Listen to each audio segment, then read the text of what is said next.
a bunch of Instagram reels. Wonderful. And it's interesting. I'm doing them, the first ones I have me sitting down outside, and I have a table. I have one painting, and I focus on that, and I start to talk about everything I do. And then I've done a bunch of them of individual paintings, and now I'm going to do the group, a large group, all outside, because that's the only space I have to show it. I've gotten some interesting responses, and I've reached, or it has reached 10,000 accounts. Boom. But I think I'm going to do at least one a day, maybe two a day. Good. And one of the best responses I got, someone wrote, they sent me a message. They said, "Your work is fantastic, and you have a great personality." So, boom.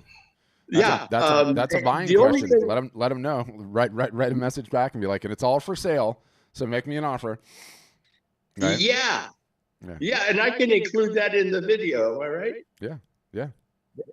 Okay, Mark, that's great. One other question, Patrick. The one thing about the Instagram, I'm using the cell phone on my tripod, and it's restricted to that vertical format. Yes. And I don't think you can do these reels with a horizontal format, including more in the picture, or am I wrong? No, you can. You can do them. You just, when you go to make the reel itself. So when you go to make the reel itself, that's the wrong section. Hold on, I got to get here. So it'll tell you to make a reel, right? And you go and you make the reel. Once you do that, you can grab any video that you have in here. And if it's, I'm trying to see if I have any horizontal ones. I don't think I do. Do I? It's my kid stuff. I don't think I do. I don't know what I have on here. My kid's filming nonsense, probably. So what you can essentially do is, if you have a vertical video, this looks like it's vertical, you can do it like that, right? And then you can throw stuff on top of it, and you can show it that way. Now, it's sort of suboptimal because you're not taking up the entire piece of real estate, which is the better thing to do, which is to take up all the real estate. So it's one of those things that's just, it's a little annoying, but this is just the world that we're living in these days, right? And I'm working around it and making it work. But what I'm doing too is I make the video on my phone. It goes into my gallery of images and videos, and then I go to Instagram and create reel, boom, and it goes to the gallery. I pick out the one I've just done, and then it gets posted on Instagram. I don't do that strictly live. I mean, I do it after I do it, I post it, but I don't do them live. So I don't know if that makes any difference. Yeah, it doesn't matter whether you do them live or not. It's fine. Okay, and you talk about people in their 70s. Well, I'm 72, and I just started. There you go. Yeah, you got the whole rest of your life. 72 years young. Okay? You got the whole rest of your life to get this thing going. Okay, thanks, Patrick, and great. Thanks again for the tip on Instagram. They're fun to do too, and I'm just having a good time.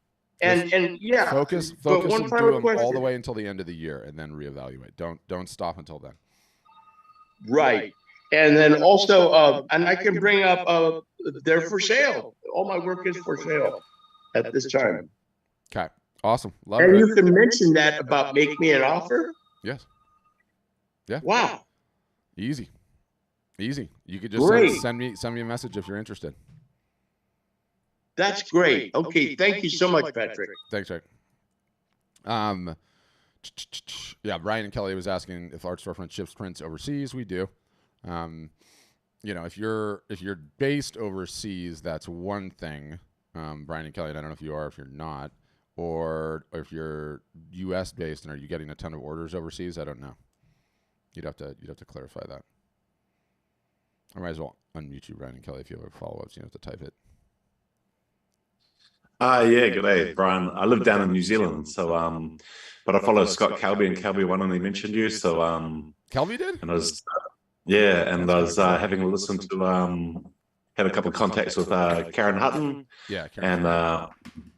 And she sort of we just take photos, looking at starting a business. My wife and I are doing a photography course, and so we live in New Zealand. And we're looking for somewhere to do printing, and if you can print from like SmugMug or yourselves and ship back to New Zealand or anywhere in the world, really. So yeah, that would be super cost prohibitive based on where you are. So the way to play it would be, regardless of whether you sign up for us or not, this is just how you play it geographically where you are, because you are where you are.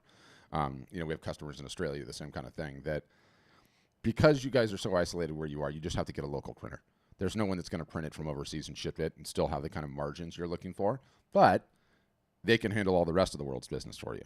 So, the printers in the United States can handle literally continental Europe, North America, South America. But for where you guys are, it's best if you just have one domestically, because, like I said, the margins will be significantly more, and not have to deal with shipping too.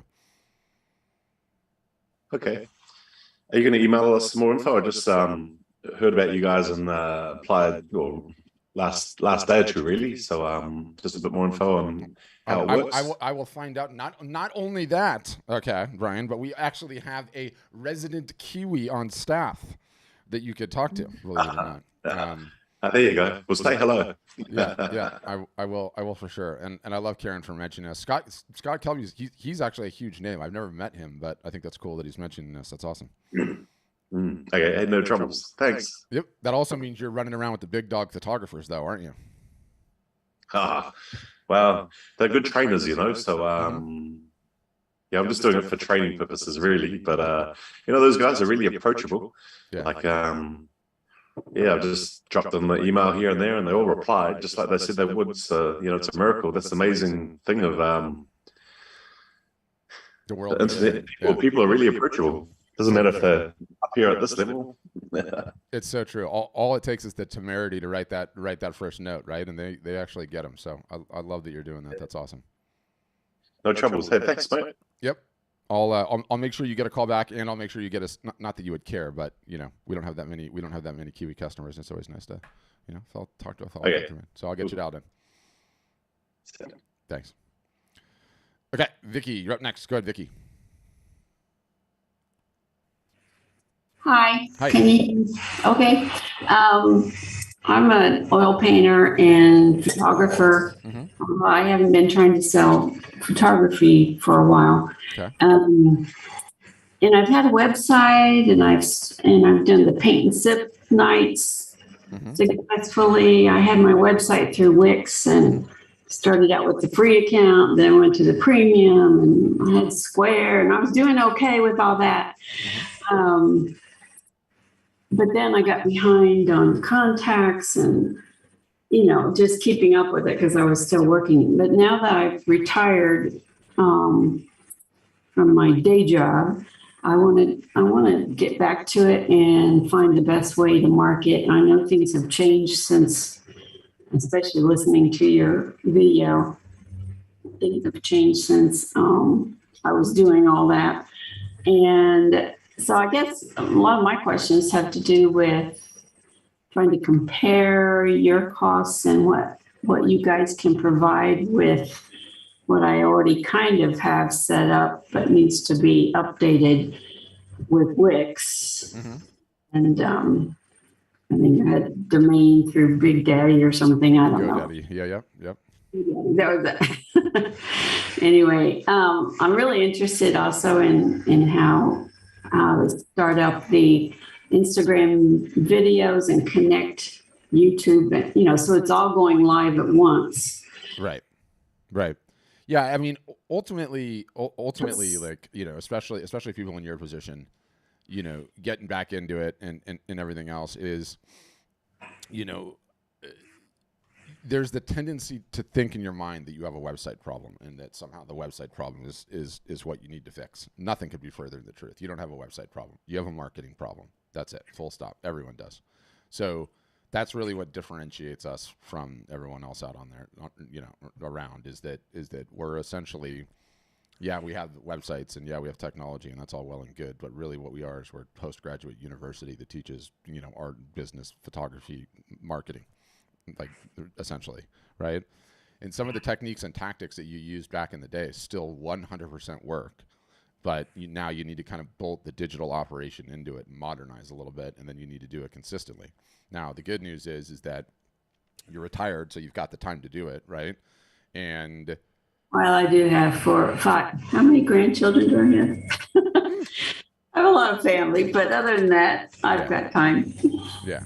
It's to be honest with you, it's like I always say this, but it's I find it to be one of the most interesting things about the way that you guys creatives are built, which is you don't ever turn this part of you off, right? Like you're always having that desire to like want to create, and then as you look at the, you know, getting older in life, like to have one of these little businesses to be working on and running, you know, even if you've done fine in your life and you don't need the financial aspects of it, it's awesome purpose, you know. It's like awesome purpose to keep you motivated and keep you going and like, you know, give you something solid to work on, that I'm super like aware and cognizant of, right? Because everyone says like, oh, purpose is so important, but I really do believe that it is. But, you know, which is not to say I know you've got grandkids and everything else, but still to have something else to work on is still awesome. So Yeah. yeah. But when you were talking about how much time every day to spend on the marketing, how on average? There's no magic, you know, magic number that works for everyone. That's number one. It's actually less about like, you know, the magic number of time and more about, you know, let's say you have 1 hour a week. Okay. Give it to me 52 weeks in a row. And don't say anything until you do, right? Like that is what moves the needle and what no one ever does, right? Everyone like looks for like some sort of magical shortcut. Well, how many hours a day do I need to spend on such and such? And what will my business look like if it does? It's like, no one can tell you that. Everyone's business is a little bit different. Their niche is a little bit different. And those types of things. And so you put in what you can put in. And as long as you do it consistently and you do it correctly, and that's where we come in, we teach you what to do correctly, then you're going to be in a great place. Then you'll be in a great place. So one of the first things that I might do with art and with your company would be to just get consulting advice. I mean, you would help me set up all the links and to the different social media outlets in order to like get the reels going. And yes, we would teach you how to do all of it. I mean, obviously we'd help you with the website too, because you know it still is an important component. But we essentially teach you how to market all year long. That's basically what we do. Do you have your own? Would I keep what I already have on Wix, or would I start from scratch? It's exactly the same situation. You would just take whatever your domain is in GoDaddy that's pointing at Wix, and instead of pointing at Wix, you'd point it at Art Storefronts, and it would still be your website, your domain, and your everything. Is that another thing? Mm-hmm. Do you think that photography or painting is more lucrative? I think I get that question a decent amount, and I really get that question more often than not. Like, you know, do I need to have, like, what should my niche be, right? Like, can I do both, or do I need to specialize in one or the other? Mm-hmm. And what I've come to find out, and you know, I've been doing this now. I've been in, like, indirectly in the industry for probably like 12 years or something like that, 13 years, decent clip of time. But more important than that, I've had, like, you know, the ability to see, I think we have like a little bit over 7,800 customers now, and I get to look at their stats and their data on a regular basis. And there is absolutely no one size fits all way that you can do this. I've seen everything imaginable under the sun. Some people sell like a smattering of absolutely everything. Everything from sculpture to merchandise to photography to paintings, different mediums and such. Some people specialize all in one type of painting and only one type of print. Others are all into photography and everything in between. And so you don't really know what's going to be the most lucrative, and perhaps, you know, less than the lucrative part is like what's going to sell the best, right? You know, you don't know what's going to sell the best until you get going on regular marketing. Once you get going on regular marketing, you might find that for you, the paintings are more lucrative than the photography, or you might find that, you know, they're both sort of selling in between, you know, a little bit of each sells. And so you won't know any of that until you get going, right? until you refire up the career. So no one can tell you otherwise, especially out of the gates. You just don't know what's going to sell until you try to start selling it. That one of the things is that I have such a huge amount of what I would consider sellable photographs, like fine art photographs. Mm-hmm. It seems overwhelming to try and sort through those and decide which ones would be standard. That's everybody feels that way. But the good news is not all of those things are going to sell anyway, right? So you can kind of just go in and pick your favorites to start marketing and see what happens. Okay. Don't let it overwhelm you. And trust me, I know that feeling. I mean, I have tens of thousands of photos in my head. I don't even want to think about it. In photography for so long that, let me see. Do you have a consulting about how to auction off paintings? I mean, like every once in a while, people talk to me about auctioning, but auctioning, all you're doing is just adding a bunch of friction into a sale that doesn't need to be there. Like, auctions work in certain capacities and certain styles, but I don't recommend it for most people. It's just adding a bunch of complexity where you don't need it. Right? Okay. Yeah. That's what I would say. Yeah. Okay. One other question was about getting into galleries. Do you think it's worth the effort, and what's the best approach to that? I personally, it's a loaded question, right? Because fundamentally, again, after having done this for so many years now, and in particular, like, I've been running a couple of these sessions a week for it's going to be 3 years in March. And the number of people that are selling exclusively through galleries and making anything even approaching a living is such a small number, it's mind-boggling. And no one ever talks about that. It's sort of like, the amount of people that we know that were professional athletes in any capacity whatsoever. Most people don't know a professional athlete, or, maybe one, and it's a friend of a friend or whatever, right? And that's because the odds of being successful in that capacity are extremely, extremely low. And you start to realize that more and more as you talk to more people and you sort of get a lay of the land for how the industry works. The gallery relationships take a 50% haircut usually, sometimes it's even higher, of any revenue that you would get. In addition to that, they don't let you know who purchased your work. And so you have no ability to market to that person and get follow-up business and sales. So I generally speaking, if people are like, I just want to make it in the gallery, I'm like, well, okay, well, that's kind of like buying a lotto ticket with your career. Like, it's not a great recipe for success. So if you have the selling direct taken care of, you're selling directly from your website and you're doing the marketing on a regular basis, and a gallery approaches you, in that scenario, I'm totally okay with it, because it's not in lieu of doing the things where you understand who's purchasing your work, where you keep 100% of the revenue, and it's sort of like an additional silo to your business.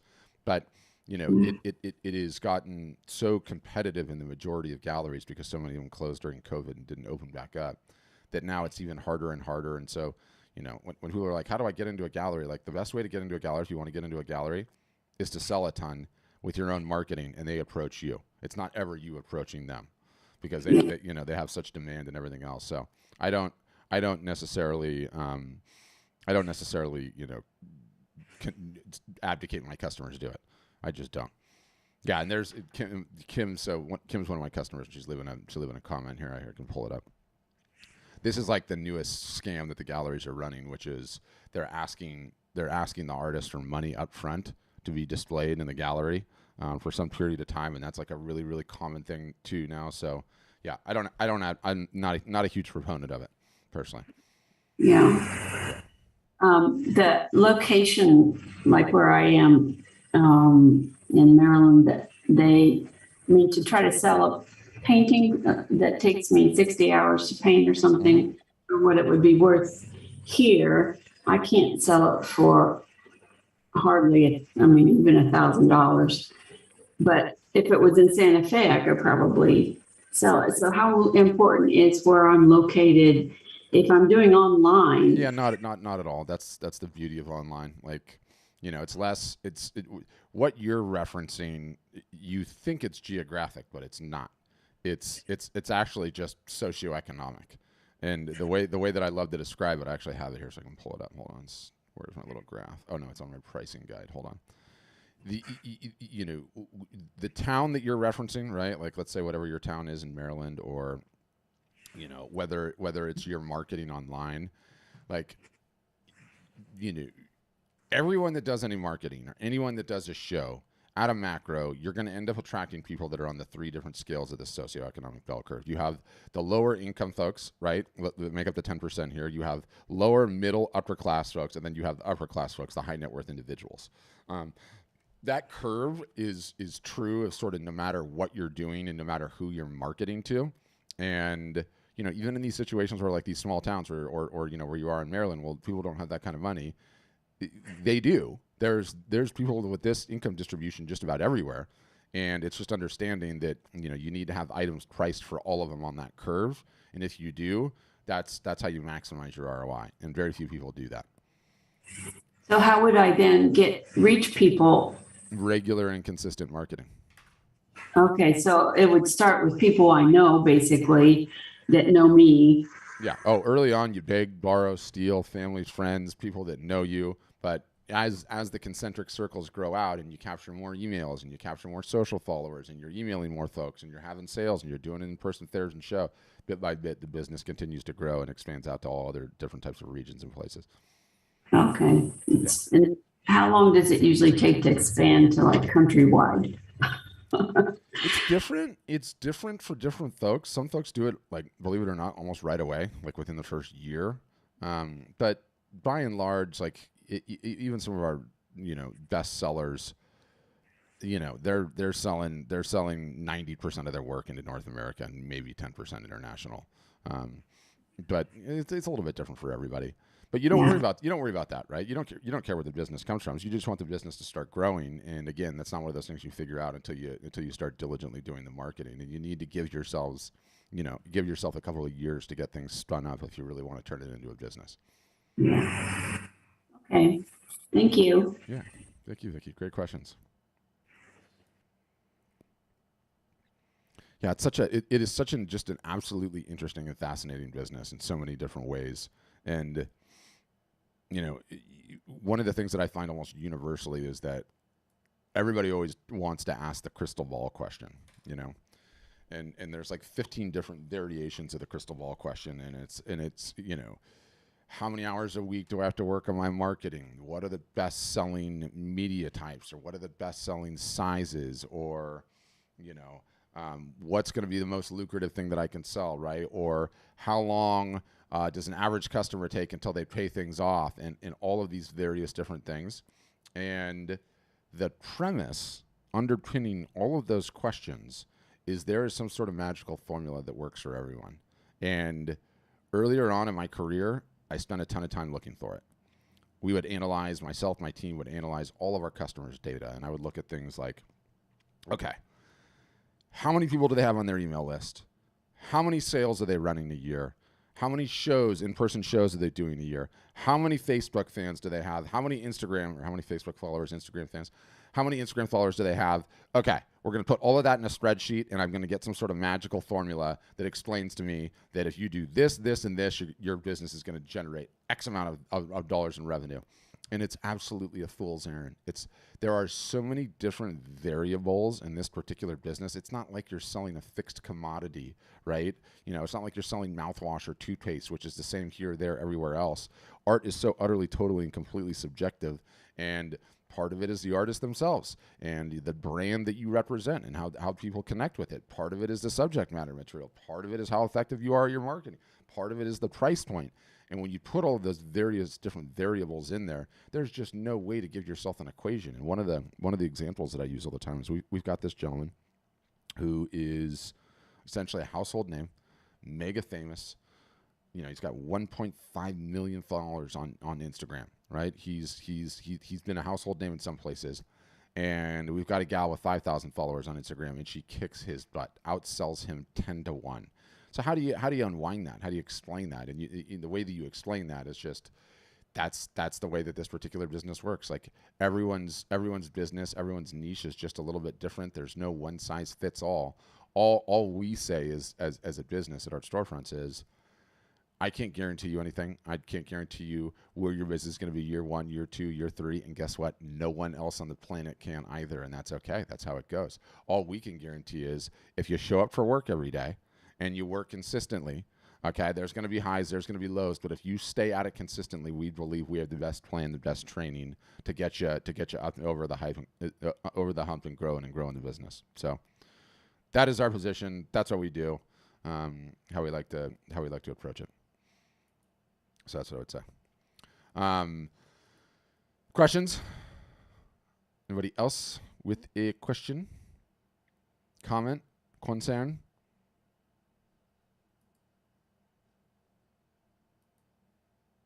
No? Quiet team today? Quiet guys? And that's A-okay. You're gonna see being that you're kind of in the ecosystem and you're getting emails and everything else, you are going to see a ton of information here coming up about Q4, and you guys should stay tuned into it, because what you do now is going to be directly reflective of how successful a Q4 you have. And there's a ton of stuff that you need to learn. You need to learn how to tease a sale. You need to learn how to announce a sale. How to contemplate the discounts, how to go through that entire process, what to do before, during, and after. And obviously there's a ton of work that goes into it after the fact as well. So these are all the types of things that we'll teach as time goes along, and that we're going to be teaching on like quite extensively as things roll along. But okay, yeah, I see you, Rick. Hold on. Vic, you have another one. Go ahead.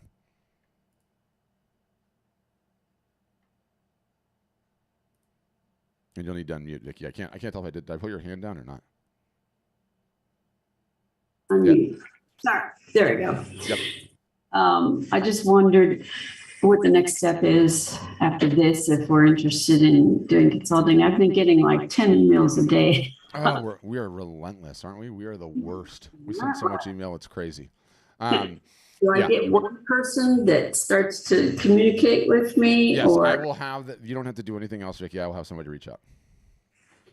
And do I just pick which one? Because there's going to be 8 of them probably. Yeah, I mean, no, I'll have one person reach out to you. Don't worry. Okay, great. Thank you. I'm making a note, old school paper style, because I will forget otherwise. I usually have somebody with me on these chats, but today I'm solo, so hold on. Vicky Thurston. All right. I go by VJ, but that's okay. VJ, okay. VJ is much easier for me to remember. All right, I will make sure somebody reaches out, Vicky. Don't worry. Great, thank you. Okay. All right, Rick. Yep, I see we've got a follow up. Don't worry. All right, go ahead, Rick. Yeah, just a quickie, Patrick. Yes. You know, you mentioned that as I show the painting at the end, say, if you're interested in the painting, make me an offer. Now, I have a website and I have a store, and they're priced. So how does that work? They're priced a certain amount on the website, but you said, go ahead and just say, make me an offer. So, and they have on Instagram, there's my website address. So just a question like that. I'm a total amateur at this. Yeah. And I love that. Let's have another one. I'm just writing a message about VJ here, so let's have another one. One sec. Yeah, the most important thing, okay, and this is really, really hard for all artists and photographers, so it'll apply to everyone. And you're constantly getting what are called buying questions, okay? Buying questions. Mm-hmm. And your work is so beautiful. This is incredible. Yeah. You should really contemplate selling this stuff. Have you ever thought about starting a business with this? Wow, this is beautiful. Amazing. So all of those are what we would traditionally call buying questions, okay? Now, not all buying questions are equal. Sometimes people just say things like that to flatter you and because they are great human beings, okay? Mm-hmm. But the artist's job is when those inputs come in, when those buying questions come in, to start selling conversations. Okay? And how you go about doing that is like when someone says, your work is so amazing, it's incredible, you could just say, it's ready to hang on your wall. Make me an offer, send me a direct message, right? So anytime somebody makes the inquiry or tells you something is awesome, that is giving you an opportunity to start a selling conversation immediately, right? And you don't have to be pushy about it, and you don't have to be like, cheesy salesperson about it. You can just say, thanks so much for that compliment, Rick. Just want to let you know it's all for sale. Which one would you like? Wow. And then Beautiful. Shut up and don't say anything, and then wait and see what they say. And if they say, I'm not really ready to go, okay, well then fine. It's not a good one. But if they ask for price, then you're in a selling conversation. It's your job to sell it. Got it. That's great. Thank you, Patrick. Good. Thanks, Rick. Okay, go ahead, Johnny.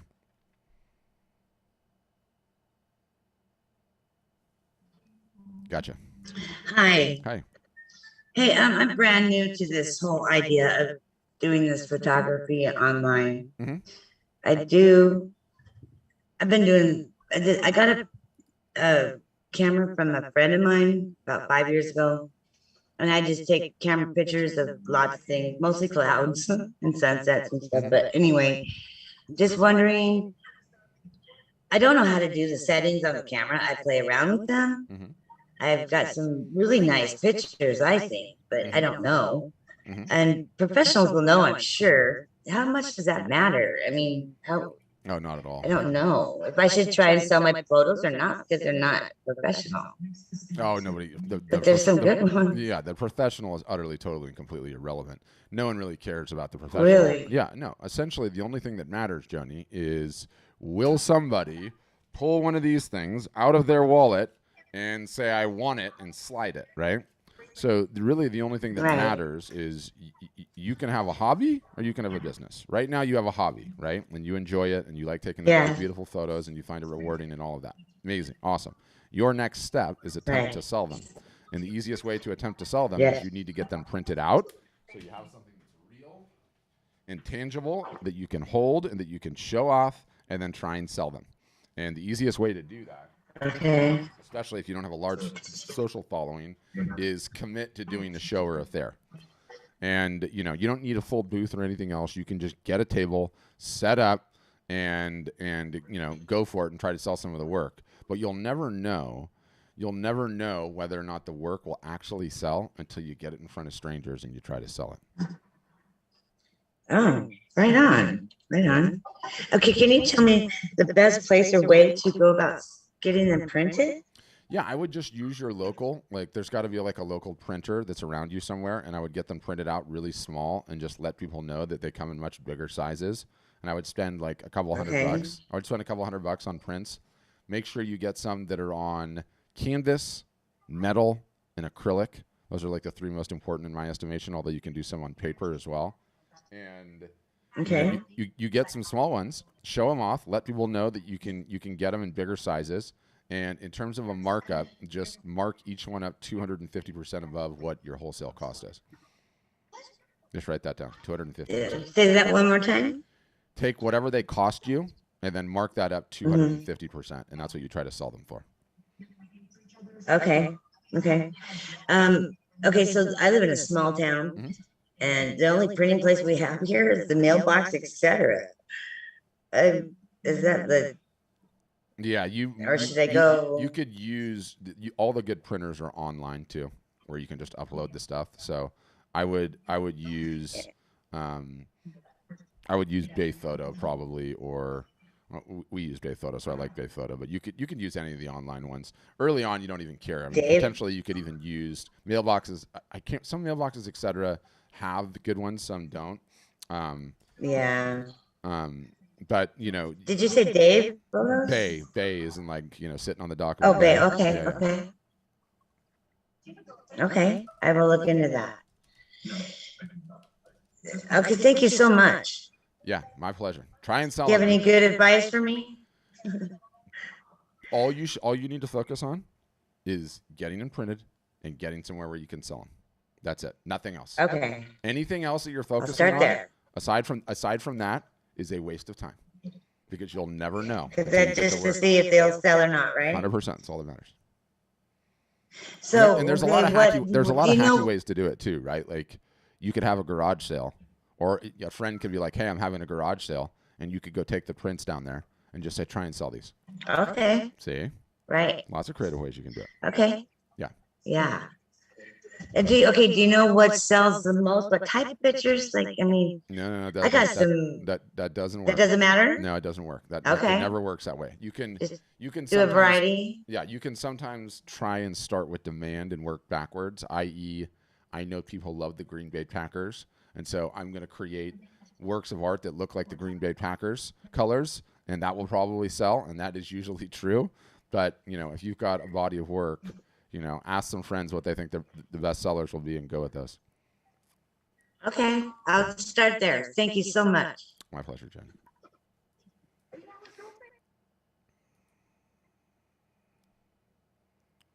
Yeah, William's asking me a question on YouTube.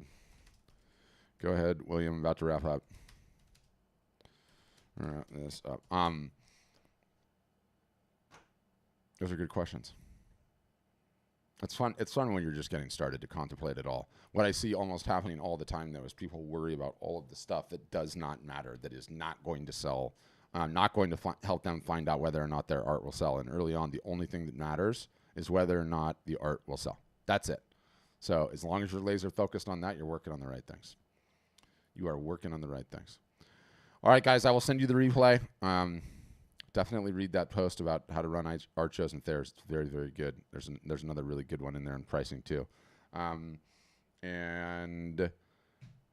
yeah, thanks for spending the Monday with me. I appreciate it. Have a great rest of your days, great rest of your weeks, and hope to see you on either a future broadcast or on the inside.